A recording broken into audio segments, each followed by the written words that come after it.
Cuarto Poder.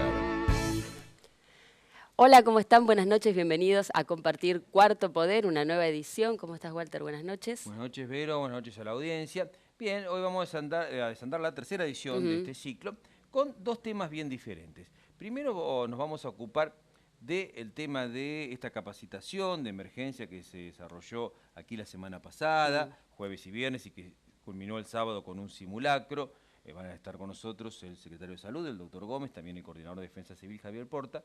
Vamos a evaluar la capacitación, cómo le fue en el simulacro, qué vieron, qué hay que mejorar. ¿Cómo estamos? Verdaderamente se trabajó mucho, muchísima gente, participantes de una amplísima región, capacitadores que vinieron desde Nación.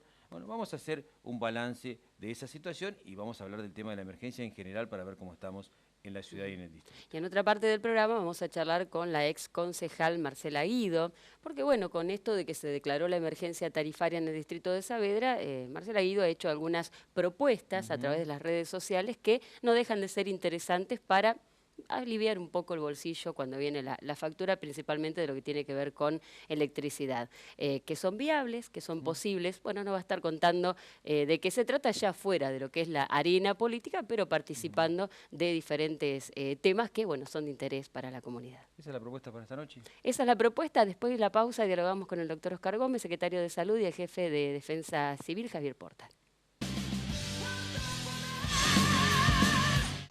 Bueno, estamos recordando algunas anécdotas que nos van contando de que pasaron dentro de lo que fue el simulacro, que fue un poco el cierre de esta jornada que arrancó el miércoles, una jornada de atención primaria de la emergencia, el miércoles con una capacitación en RCP abierta a la comunidad, y ya después las otras jornadas fueron específicamente para personal de emergencias, ¿no? De salud, policía, bomberos, etcétera.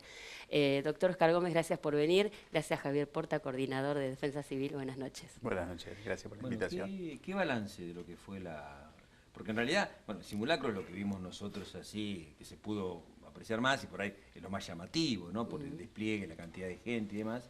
Pero bueno, esto comenzó, como decía, el miércoles. ¿Qué balance hacen de lo que fue la jornada en sí? En realidad, muy positiva. Para nosotros trabajar en la emergencia no es fácil en realidad porque hay muchos actores en el cual deben intervenir en lo que es una emergencia. En realidad, cuento un poquito la historia, cómo viene. Esto fue el año pasado, hablando con nuestro intendente, con Hugo, le transmito que podría ser el hecho de trabajar en la emergencia. Hacer alguna capacitación, el cual le pareció bárbaro porque siempre nos está apoyando en lo que hacemos con respecto a lo que es prevención y todas esas cosas, como todas las campañas que hemos hecho. Nos apoya siempre en este sentido. Bueno, había que contactar a la gente de lo que es la Dirección Nacional de Emergencia Sanitaria. Ellos tenían la agenda bastante ocupada. Por algún motivo, lo íbamos a hacer el año pasado, se suspendió. Así que bueno, nos dieron una de las primeras fechas, que fue ahora en el mes de abril. Nos llamaron ellos a ver si seguíamos interesados en hacer esta capacitación. Por supuesto que le dije que sí, que estamos muy interesados en el hecho de hacerla. Me comunico con Javier Porta para coordinar esto, porque no es fácil. En realidad coordinamos que el día miércoles empezaba lo que es el RCP y primeros auxilios dirigido a la comunidad, que es el programa que ellos nos habían mandado. Jueves y viernes ya es un programa mucho más específico, es un programa dirigido a lo que es salud, policía y bomberos, para trabajar ya coordinadamente o tratar de ver cómo podemos coordinar todas las acciones en trabajar cuando hay algún siniestro o alguna emergencia. Perdón, mientras el doctor está hablando, las imágenes que estamos viendo corresponden al simulacro que se hizo sábado de la mañana, eso es San Martín y La Salle contra el canal Aviador. Esto fue el sábado de la mañana. Ustedes están viendo allí personal de emergencias, personal de bomberos, hay personal de la guarnición militar, actores. Bueno, después vamos a dar algún detalle más, pero muchos de los que llegaron al lugar para trabajar no sabían con qué se iban a encontrar. Eso es lo que se está viendo en imágenes mientras estamos hablando. Claro, y el día sábado estaba proyectado lo que vos bien relatás, es el simulacro.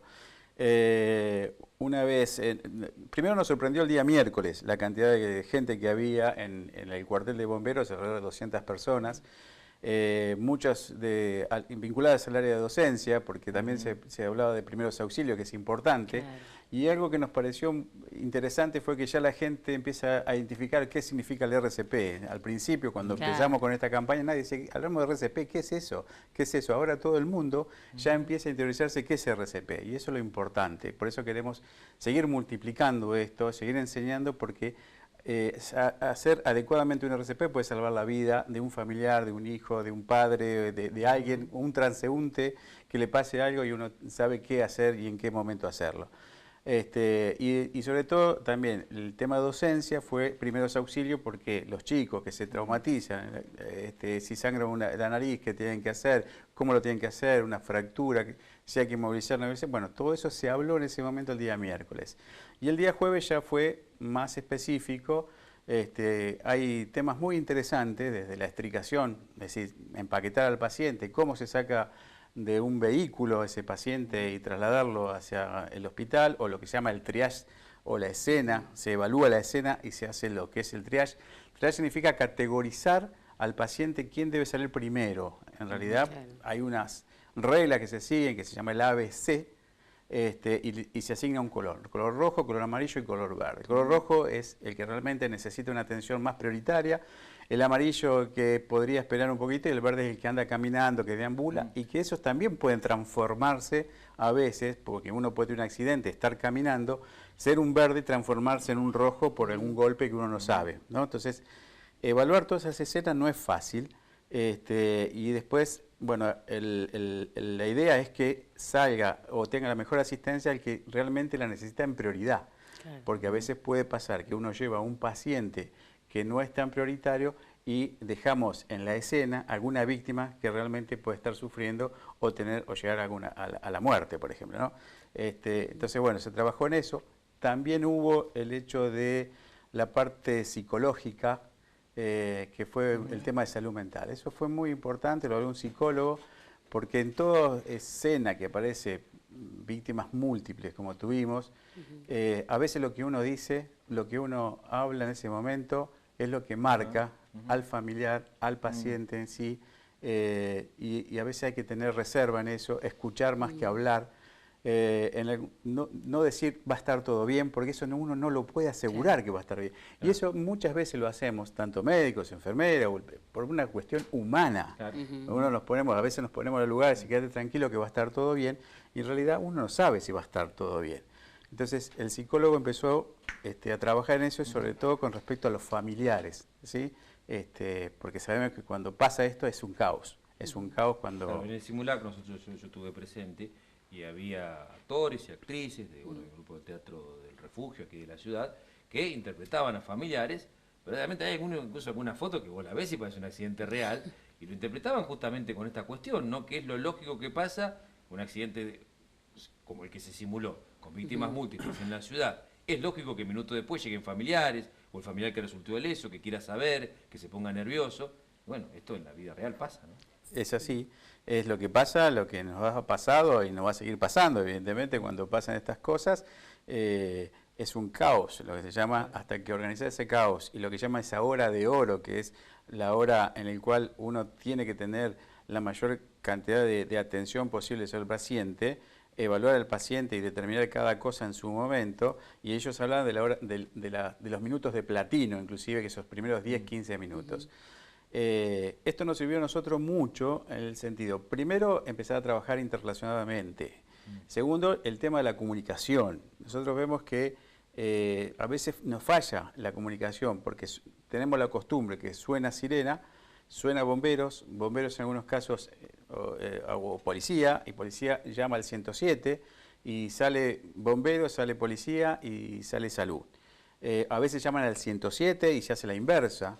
Y en esto nos pasó con Javier, porque armamos el simulacro y él pensaba que ya estaba todo solucionado con salud, y yo pensaba que ya estaba y no llegaban las ambulancias. Entonces, fíjese en ese pequeño detalle, claro. Las ambulancias tardaron, policía tampoco se dio por avisado porque estaban esperando el llamado, cuando nosotros ya creímos que ya estaba todo encaminado, ¿no? Y a su vez también para determinar qué es lo que debe hacer policía. Esa alerta era parte del simulacro. Exacto. ¿Qué es lo que uno ve en la escena? Uno ve en la escena Perdón, doctor, porque con el tema de comunicación, vamos a volver otra vez a la polémica de si es mejor una única línea de comunicación. ¿Esos temas se pueden dar? ¿Se puede solucionar con una única línea de comunicación o tiene que ver por ahí con el protocolo, cómo tiene que actuar cada uno? Acá lo que pasa es que nosotros lo dimos por sabido, porque estábamos sabiendo todos que iba a haber un simulacro. Ah, claro. De la otra manera es automático, Ah, o sea, está bien, se entiende. se llama entre todos. Acá nosotros, yo creí que ya estaba todo armado, es lo mismo y claro, después nos dimos cuenta que policía y salud estaba esperando llamadas. Claro. ¿Cómo se hace normalmente? Claro.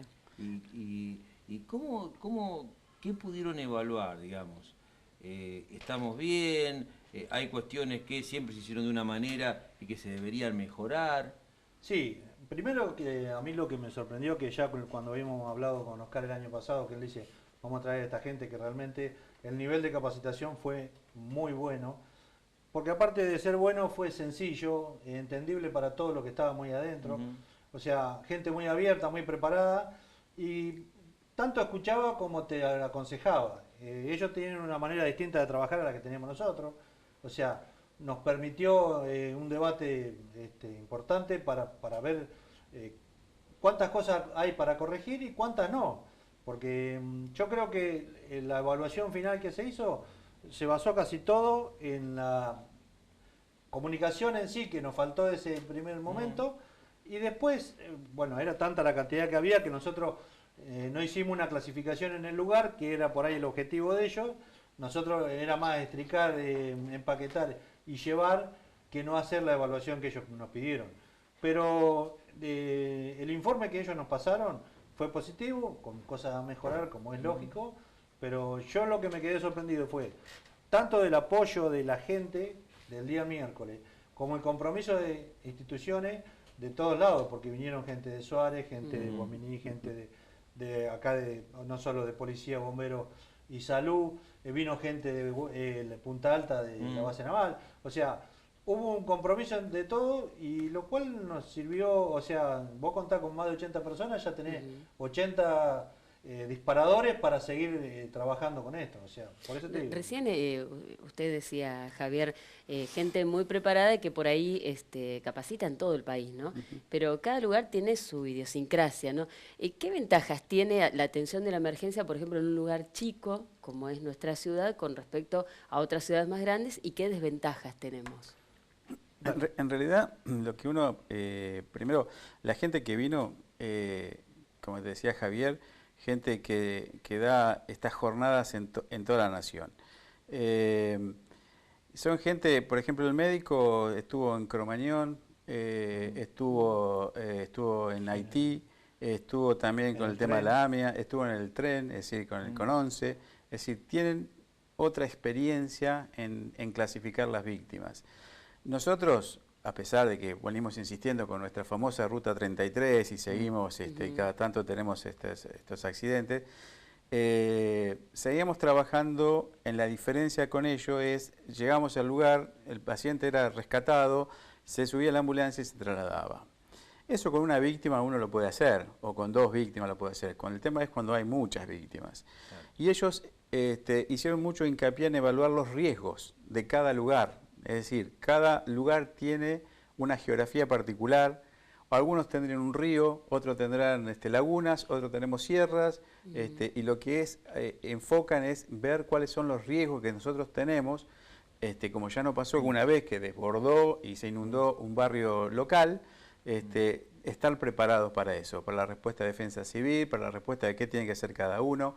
También hablaron de lo que es la cinemática del accidente, es decir, la cinemática significa cómo se produce, tenemos que investigar cómo se produce, si uno viene a una cierta velocidad, si viene a 40, si viene a 80, si viene a 120, cuánto de distancia ha frenado, cuál es el impacto.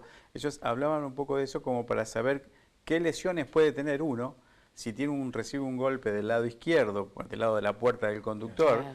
Seguramente puede tener más lesión en alguna zona más cerca al impacto que otra, por ejemplo. Entonces, estudiar esas cosas y no olvidarlas, esa es una de las diferencias que por ahí uno hacía hincapié. Y el hecho es, nos pidieron 15 víctimas, nosotros íbamos a hacer con 3, Después dijeron, no, necesitamos 10 actores. Y en esto tengo que agradecerle también al teniente coronel Nadale, que lo llamé y me mandó los soldados, porque bueno, el hecho era armar la escena. Y se agregaron 5 víctimas más, y hay que estar, los que ustedes vieron las imágenes, y uno que aprecia, nuestras ambulancias llegaban, a veces daban marcha atrás, casi se rozaban una con la otra muy cerquita, y todas esas cosas no deben pasar. La ambulancia tiene que estar ubicada de tal forma en el cual, una vez clasificada la víctima, pueda salir una tras de otra, ¿sí? Es más, se hizo capacitación a los choferes de ambulancia por la forma de cómo debe trasladarse, cómo se toca la sirena. Ellos en Buenos Aires no salen con la sirena y nos mostraron imágenes de una capacitación en Ushuaia, en el cual se subió uno de los capacitadores, que es chofer de ambulancia, con un ambulanciero en Ushuaia hasta el hospital, con sirena puesta. Y notaron que la gente no daba mucha bolilla a la sirena, lo dejaba pasar o no lo dejaba pasar, y ellos hacen hincapié que la sirena hay que usarla para cuando hay una obstrucción en el camino, no salir con sirena permanente. Porque a veces uno no está atento a eso, pero sí cuando uno está llegando y la ambulancia le toca sirena, uno presta atención que atrás tiene una emergencia. Funciona como una especie de bocina de emergencia. Hacen pequeños toques de sirena. Son cosas que bueno uno va viendo y y después también hicieron una mesa aparte en la cual llevaron a todos los médicos, por un lado, con un paciente, con un simulacro, eso fue el día viernes, y él nos iba diciendo qué cosas tenía y qué teníamos que hacer nosotros. Y es un poco el entrenamiento, ¿no? Es decir, entrenarse porque a veces nos pasa que ciertas cosas uno no las tiene tan presente, o determinados detalles que hay que tenerlos presentes para tratar de evitar un mal mayor. Sí. Vamos a Vamos a hacer una pausa y después de la pausa ustedes pueden hacer sus consultas. Sí, hay muchos mensajes, saludos de felicitación, felicitando por la iniciativa, de gente que participó, de gente que lo vio, gente que ha participado. Aquí, por ejemplo, el último que tengo es de la sala de Espartillar, dice muy buena la jornada, gracias por la invitación, pues participó gente de todo el distrito. Bueno, y nosotros vimos también, y lo hicieron notar en el mismo simulacro, luego cuando terminó, yo estuve hablando con gente incluso de la base de Punta Alta que había venido, vimos gente de una amplia región, la mayoría, rescataba, ¿no? Destacaba lo que se hizo durante toda la jornada. ¿Hacemos la pausa? Hacemos la pausa, después regresamos con este mismo tema.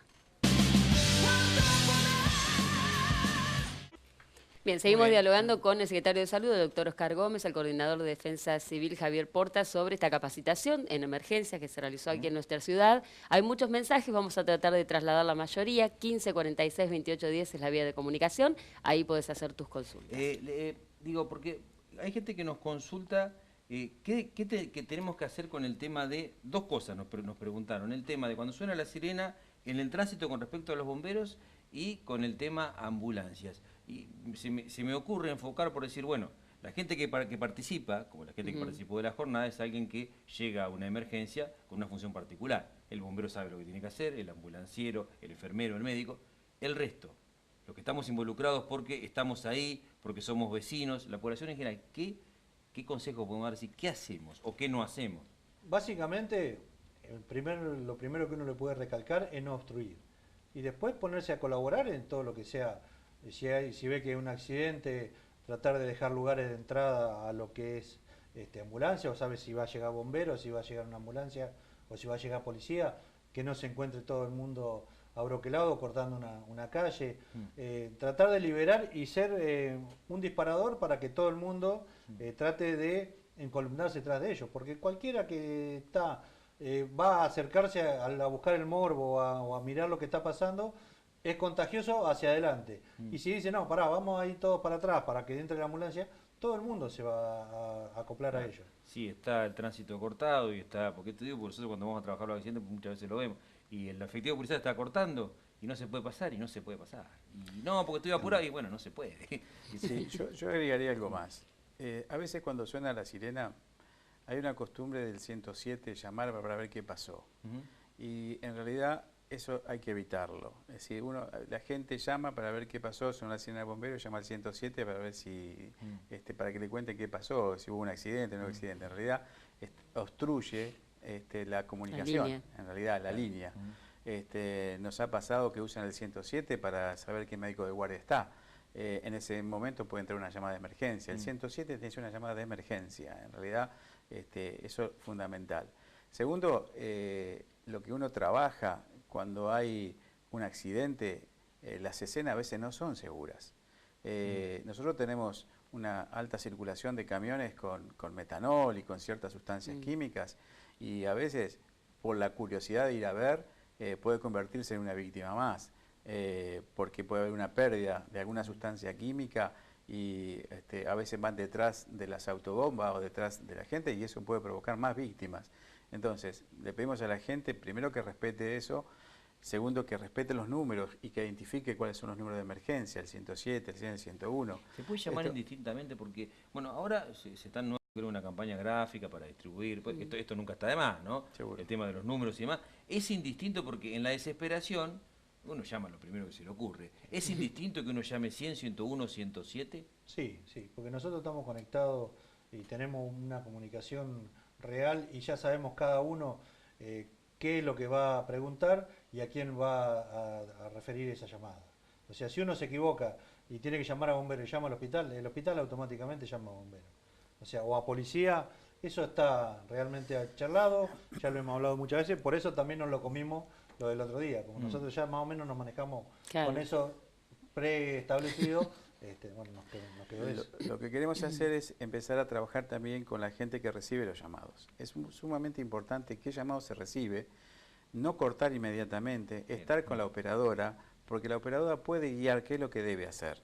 Por ejemplo, si tiene la puerta abierta o abra la puerta que la ambulancia está llegando, fíjese, o abra, si parece una pérdida de gas, vaya y abra algo. En ese interín queremos trabajar en la capacitación de esa gente, porque a veces puede ser una ACV, puede ser otra cosa, no siempre un accidente. Uno ya va organizando qué respuesta tiene que dar. Más similar a cómo funciona el 911 con el operador que por ahí te va dando una guía, ¿no? A la persona que llama. Exactamente, eso es lo que hace el 911 generalmente. Es un número bastante discutido el 911, lo hemos discutido y lo vamos a seguir discutiendo. No, pero yo digo en la forma. Pero es la forma que trabaja, el protocolo que se llaman los utilizan. despachadores, ¿no? Es decir, si va a mandar bomberos, si va a mandar ambulancia o si va a mandar... por eso es importante, en la desesperación uno entiende que llama y necesita que la ambulancia esté ya, y a veces pasan 5 o 10 minutos y la gente es urgente y si la ambulancia tardó muchísimo. Y cuando toma los tiempos realmente no son muchos, pero suele pasar. Para el que está en la emergencia es Exacto. eterno. Y nosotros que nos vemos un poquito con el tema de la emergencia, y vuelvo a insistir con la emergencia de nuestra ruta y eso, y que hemos hecho ese relevamiento de las señales, dónde entran las llamadas, y esto fue tema también de hablarlo con Hugo en su momento, es decir, porque nosotros llegamos hasta un punto, pero todos los intendentes, es importante que hagan los reclamos en las telefónicas o donde corresponde, porque es importante, o de Vialidad Nacional, que ponga donde hay puntos ciegos, que uno no tiene respuesta con el celular, tenga que haber un SOS. No estoy de acuerdo, y se lo he dicho a Javier, creo que coincidimos, en la cartelería que ha puesto Vialidad Nacional, y lo hemos hablado también con Hugo, el hecho es, si usted dice un número, el número entero, 02923 47 6006, es el teléfono del hospital de Pigüé, ¿sí? Usted se va a acordar esos 3 números, identifique el 107 o el 911 o el 101, póngalo bien claro, que sean grandes, alguno se va a acordar, ¿sí? Es más fácil que sí, entra 8 por números impacto visual, o 6 números. Bueno, es un tema que hay que seguir hablándolo. Muchas veces creo gente de bomberos lo ha mencionado. Digo, cuando uno llama y da la alerta de la emergencia, permanecer en contacto con quien recibe la llamada y tratar de tranquilizarse y ser preciso en pasar la información. El lugar, porque muchas veces después el lugar cuesta encontrarlo. ¿Cuántas víctimas hay? Porque bueno, si uno se trata de tranquilizar y trata de dar entonces ya se sabe si van los bomberos para hacer una carta vehicular, si hace falta más de una ambulancia, se va ganando tiempo.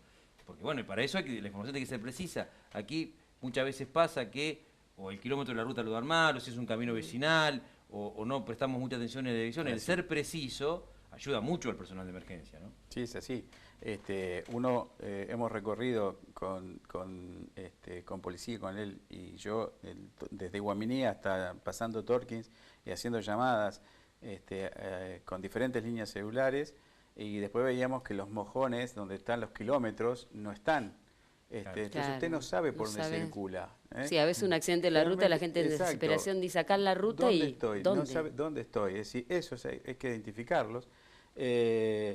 Los lugareños, decimos, en la curva de Mosquera, en el puente de X, y bueno, nos ubicamos, pero imagínense que en esta ruta, en la 33, circula muchísima cantidad de vehículos, y no saben a veces Claro, si ocurre un nosotros nos siniestro, pasa dónde está. periodísticamente que por ahí algún vecino que cruza te avisa de un accidente y te dice, se pegaron un palo bárbaro, y resulta que sí, es impactante de la chapa, pero los conductores están ilesos, están hablando por teléfono, están caminando, y si esa información se transmite al personal de emergencia, quizás sacan 2 ambulancias y no Y hay hace parte, poco me pasó parece. cuando un tren chocó con un camión Claro. acá en el paso a Por ahí nivel de es la impactante de lo 67. visual, pero bueno, si no hay Un una tren víctima llevó volando grave, un camión exacto. y se trabaja fuimos y correctamente. estaba el conductor ileso hablando por teléfono. O sea, Claro. Ellos nos mostraron imágenes, por ejemplo, del tsunami, pues estuvo interesante, ¿no? Una foto chiquita nada más que parecía, ¿qué hacen ustedes frente a esta situación? Era, ¿no?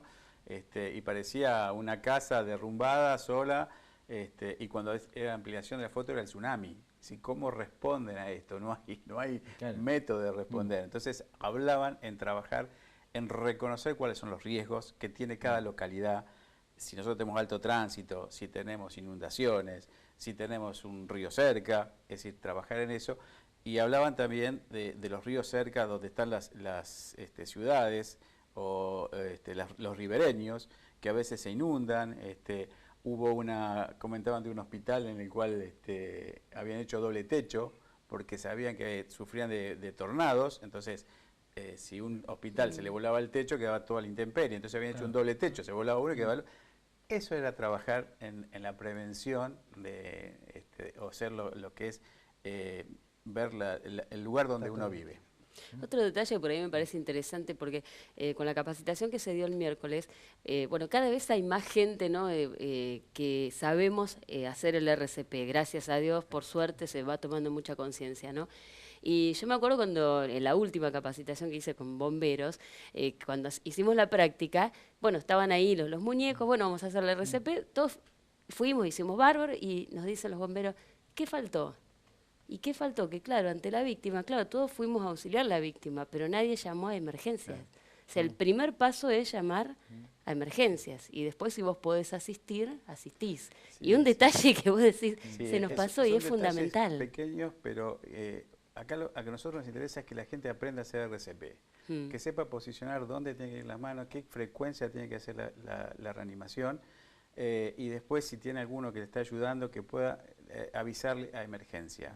Y a su vez también nos decían, a veces hay gente mayor que le puede pasar y uno se pone a hacer y escucha un ruido que parece que le fracturó varias costillas. No pasa nada, porque uno se asusta, si no sabe y hace una presión demasiado y puede fracturar, a veces se para si no le Sí, bueno, estoy un haciendo bebé más por daño. ahí. En realidad no pasa nada, la fractura se resuelve, el tema es porque sabemos que en determinado tiempo la oxigenación cerebral decae, y la posibilidad de sobrevida decae muchísimo. Por eso es importante saber el RCP.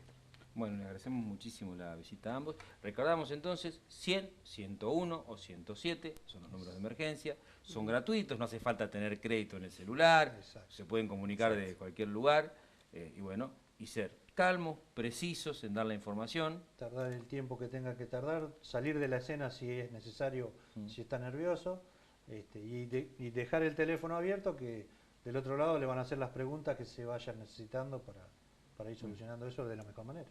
Han sido muy amables. Muchas gracias. Gracias a ¿La ustedes. pausa? La pausa y nos vamos a ocupar de otro tema. Emergencia tarifaria ya declarada en el distrito de Saavedra. Bueno, la ex Esto no concejal... no es simulacro de emergencia. No, esto, La no es, tarifaria- esto está sí. declarada. La ex concejal Marcela Guido dijo, bueno, ahora que tenemos la emergencia tarifaria, podemos hacer esto con el alumbrado público, esto con la factura de electricidad. Bueno, ahora nos va a contar cuál es su idea. Muy bien, está con nosotros la concejal Marcela Guido. ¿Cómo le va? Buenas noches. Buenas noches, Buenas ¿qué noches, tal? Marcela. Muy bien, muy bien. Bueno, Marcela Guido ya no es concejal, pero no puede con el genio. No podemos. Entonces, claro, el miércoles pasado, cuando se trató la emergencia tarifaria en el Consejo Liberante, que se aprobó, bueno, aquí el jueves estuvimos hablando del tema, bueno, Guido estuvo presente y después hacía algunas consideraciones, lo vimos a través de las redes sociales, y nos pareció oportuno hablar del tema. ¿Por qué? Porque Guido eso menciona cuestiones que podemos abordar desde lo local. Sabemos que las tarifas las fija el Gobierno Nacional. Para hacer un cambio tarifario de raíz había que lograr cambios con Aranguren, no desde aquí. Pero bueno... Que la veo difícil. Sí, bueno, sí, está bastante complicado ese tema. Pero bueno, aquí en lo local, con esta herramienta legislativa, con esta cuestión que está pasando con la cooperativa, con la factura, que vienen todos los servicios juntos, bueno, algo se puede hacer. Bueno, me parece que son algunas alternativas, creo que viables o por lo menos atendibles, ¿no?, para considerarlas. Sí. A ver, decimos siempre que una cosa es lo ideal y otra cosa es lo posible.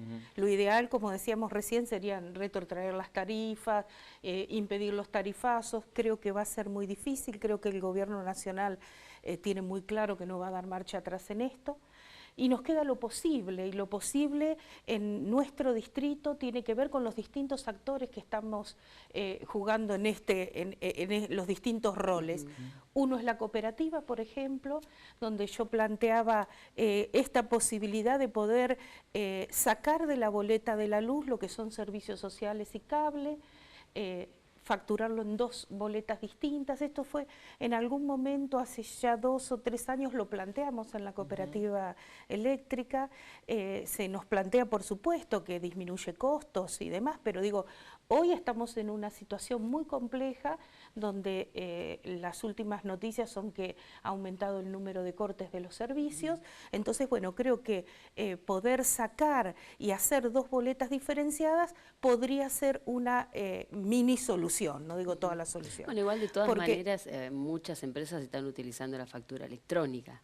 También. Que es ecológica y se supone que ahorra costos, ¿no? Lo que yo digo es que no es lo mismo, vos podés dejar para más adelante o no pagar los servicios sociales, pero sí pagar la luz y evitar el corte. Claro, pero digo, la facturación diferenciada sería simple con factura electrónica. Con factura electrónica. Bueno, podrían ser opciones. Digo, esto hay que sentarse y hay que evaluar todas las alternativas.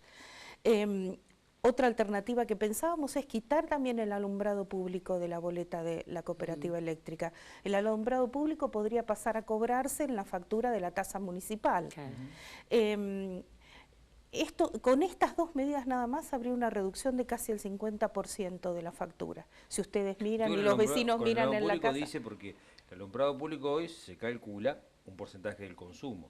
Tiene un cargo fijo y un porcentaje del consumo. En este caso sería cuando tiene el monto de facturación la cooperativa eléctrica, en vez de incluirlo en su factura, se lo envía al municipio, el municipio lo carga, digamos, a la BL. A la BL. Y eso haría una reducción importante. Nosotros el año pasado el alumbrado público lo fija en el presupuesto anual, y nosotros el año anterior habíamos congelado esa tarifa y habíamos puesto un tope para los comercios y para las casas de familia. La verdad que no desconozco este año qué pasó, pero yo sé de comercios que están pagando más de 800 pesos de alumbrado público. De modo que creo que esas serían algunas medidas que podría tomar la cooperativa eléctrica. Otras medidas las podría tomar el Ejecutivo mismo. Estamos en emergencia tarifaria por el lapso de 1 año. Emergencia tarifaria o emergencia en un Ejecutivo, en un distrito, significa que se pueden tomar partidas no asignadas para esto, con el fin de hacer un aporte a lo que sería hoy el consumo que tiene el ciudadano.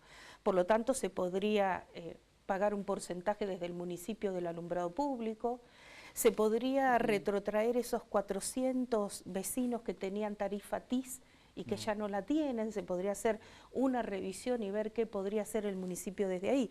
Digo, la herramienta que da la emergencia es que pueda usar partidas sin que pase por el control del deliberativo para subsanar la situación de emergencia. ¿Usted recuerda, Marcela, qué porcentaje de cobrabilidad tiene la tasa municipal? Porque el primer argumento es no, si la sacamos del alumbrado público, de la factura de luz, vamos a perder cobrabilidad, pero el impuesto municipal no tiene baja cobrabilidad. Tiene un 70, más de un 70%, cerca del 70, ¿no? Históricamente alrededor del 70. 68, Históricamente 70. fue así.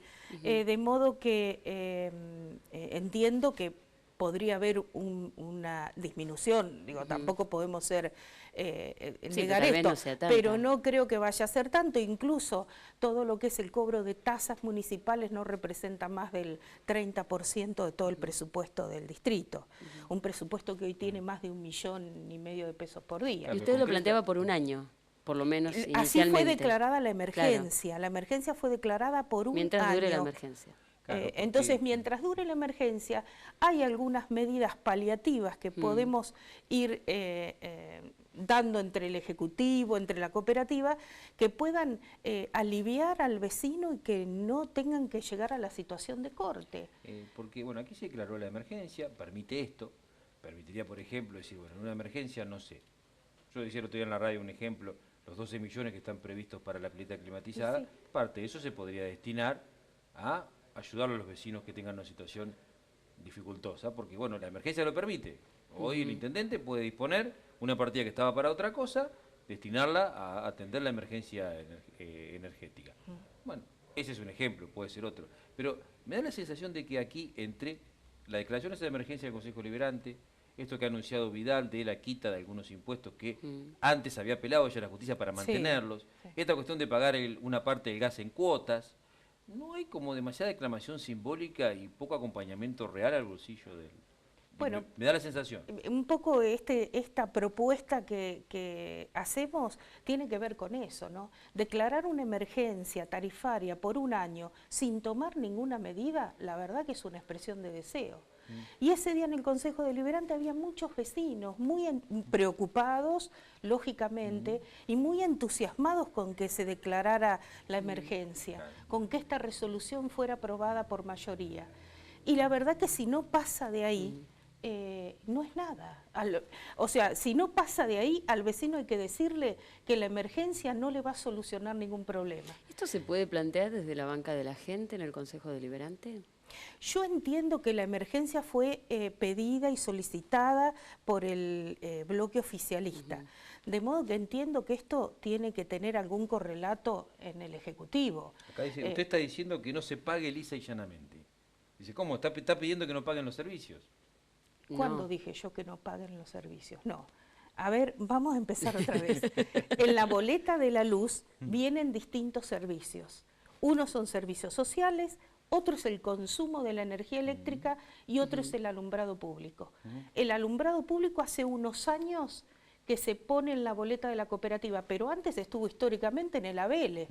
Bueno, En la boleta... Impuesto en municipal, la la roja y boleta del blanca. Llega a tu impuesto casa, municipal.